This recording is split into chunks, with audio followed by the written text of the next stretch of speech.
കേട്ട കഥകളൊന്നും ഒരിക്കലും വിശ്വസിക്കാനും ഉൾക്കൊള്ളാനും എന്റെ മനസ്സ് സമ്മതിക്കുന്നില്ല. കഥകളല്ല, സത്യം ഞാൻ പറഞ്ഞത്. എന്റെ ദേവിയാണ് സത്യം. ഒന്നും അറിഞ്ഞുകൊണ്ടായിരുന്നില്ല ദേവി, തെറ്റുപറ്റിപ്പോയതാ. സമാധാനമുള്ളൊരു കുടുംബജീവിതത്തിന് വേണ്ടി ഞാൻ ചെയ്തതൊക്കെ എന്റെ സന്തോഷവും സ്വസ്ഥതയൊക്കെ ഇല്ലാതാക്കി. ഞാൻ നിന്നോട് കാണിച്ചതൊക്കെ നീ ഒരിക്കലും എന്നെ വിട്ടു പോകാതിരിക്കാൻ വേണ്ടിയായിരുന്നു. എന്റെ കൈകൊണ്ട് ഋഷിക്ക് ആപത്തുണ്ടായ ദിവസം മുതല് ഞാൻ ഉറങ്ങിയിട്ടില്ല.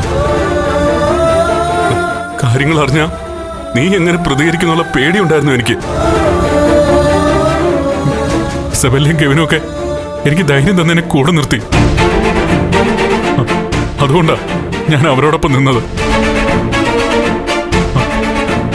അതുകൂടി ഇല്ലായിരുന്നെങ്കിൽ ഞാൻ ചിലപ്പോ ആത്മഹത്യ ചെയ്യുമായിരുന്നു. എന്നെ വിട്ടുപോവാൻ നിനക്ക് വ്യക്തമായ കാരണങ്ങളുണ്ടായിരുന്നു. പക്ഷെ ദേവി, ഞാൻ നിന്നെ വഞ്ചിച്ചിട്ടില്ല. മരണം വരെ അങ്ങനെ ഉണ്ടാവുകയില്ല.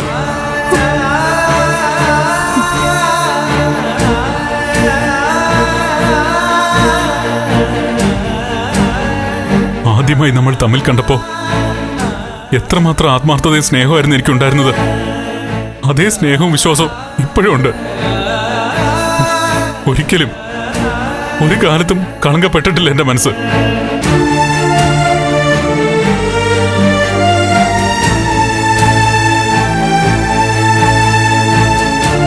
ദേവിയുടെ അച്ഛൻ അപകടം പറ്റിയത് ഞാൻ തന്നെ അറിയാതായിരുന്നു. സത്യ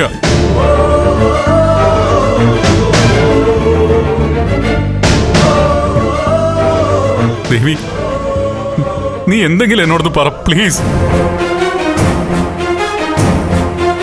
ഋഷിയുടെ കൊലപാതകം വലിയൊരു ക്രൈമാണ് നടന്നിരിക്കുന്നത്. അരുന്ധതി മാഡവും പോലീസും ഋഷി അന്വേഷിച്ചുകൊണ്ടിരിക്കുക.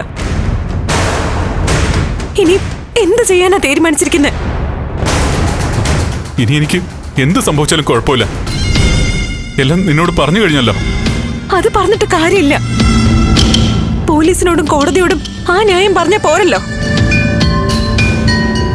കൊലപാതകം ഒളിച്ചു വെക്കാനും പറ്റില്ലല്ലോ. ഒന്നും അറിയില്ല, എനിക്കൊന്നും അറിയില്ല. ഞാൻ എന്താ ചെയ്യണ്ടേ?